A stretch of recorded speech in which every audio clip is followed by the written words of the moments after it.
ఓం నమ శివాయ. కార్తీక పురాణం 25వ అధ్యాయం. దుర్వాసుడు విష్ణువును శరణు కోరుట. శ్రీహరి హితబోధ. ఈ విధంగా ప్రాణభీతుడైన దుర్వాసుడు సంభవిత లోకాలన్నీ సంచరించి చిట్ట చివరిగా చక్రపాణి అయిన విష్ణువు లోకాన్ని చేరాడు. హే బ్రాహ్మణ ప్రియ, మాధవ, మధుసూదన, కోటి సూర్యులతో సమానమైన కాంతిని వేడిని కలిగిన నీ సుదర్శన చక్రం నన్ను చంపడానికై వస్తూ ఉంది. బ్రాహ్మణ పాదముద్రా సుశోభిత మహోరస్కుడైన నువ్వే నన్ని ఆపద నుంచి కాపాడాలి అని ఘోషిస్తూ సర్వేశ్వరుడైన ఆ శ్రీహరినే శరణు కోరాడు. విలాసంగా నవ్వాడు విష్ణువు. దుర్వాస, ప్రపంచానికి నేను దైవాన్ని అయినా నాకు మాత్రం బ్రాహ్మణులే దైవాలు. కానీ నువ్వు సద్బ్రాహ్మణుడవు, రుద్రాంశ సంభూతుడవు అయి ఉండి కూడా అంబరీషుణ్ణి అకారణముగా శపించావు. పారణకు వస్తానని చెప్పి స్నానార్థమై వెళ్ళిన నీవు సకాలానికి చేరుకోలేదు. ఆలస్యంగా రాదలుచుకున్న వాడివి. నీకోసం ఎదురు చూడకుండా ద్వాదశి ఘడియలు గతించిపోకుండా పారణ చేయడానికి అనుమతినైనా ఇయ్యలేదు. ద్వాదశి దాటిపోవడానికి కొన్ని క్షణాలు మాత్రమే వ్యవధి ఉన్న సమయములో వ్రత భంగానికి భయపడి మంచినీళ్లను తీసుకున్నాడే కానీ ఆకలితోనో నిన్నవమానించాలనో కాదు. అనాహారేపి యచ్చస్తం శుద్ధ్యర్థం వర్ణినాం సదా. నిషిద్ధాహారులకు కూడా జలపానము దోషము కాదని శాస్త్రాలు చెబుతుండగా అదేమంత తప్పని నీవు శపించాల్సి వచ్చింది. ఆత్రేయ, నువ్వెంత కటువుగా మాట్లాడినా కూడా అతగాడు నిన్ను వినయపూర్వకంగా శాంతించుమని వేడుకొన్నాడే కానీ కోపగించుకోలేదు కదా. అయినా సరే ముముక్షువైన అతగాడిని నీవు 10 దుర్భర జన్మలను పొందాలని శపించావు.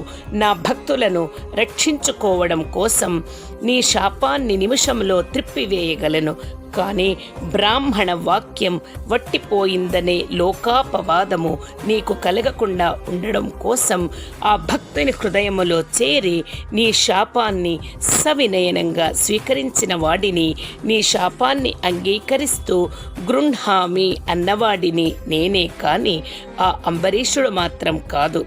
అతనికి నీవిచ్చిన శాపం సంగతే తెలియదు. ఋషి ప్రభు, నీ శాపం ప్రకారంగానే ఈ కల్పాంతాన దుష్టుడైన శంఖాసురుణ్ణి సంహరించేందుకు, శిష్యుడైన మనువును ఉద్ధరించేందుకు మహామత్స్యంగా అవతరిస్తాను. మత్స్యావతారం. దేవదానవులు క్షీర సాగరాన్ని మధించే వేళ మందరగిరిని మూపున ధరించడానికి కుదురుగా ఉండేందుకు గాను కూర్మావతారుడనవుతాను. కూర్మావతారం. భూమిని ఉద్ధరించేందుకు కాను హిరణ్యాక్షుణ్ణి చంపేందుకు వరాహనవుతాను. వరాహ అవతారం. హిరణ్యకశపుణ్ణి సంహరించడం కోసం వికృతాననంగల నరసింహ రూపావతారధారుడినవుతాను. నరసింహ అవతారం.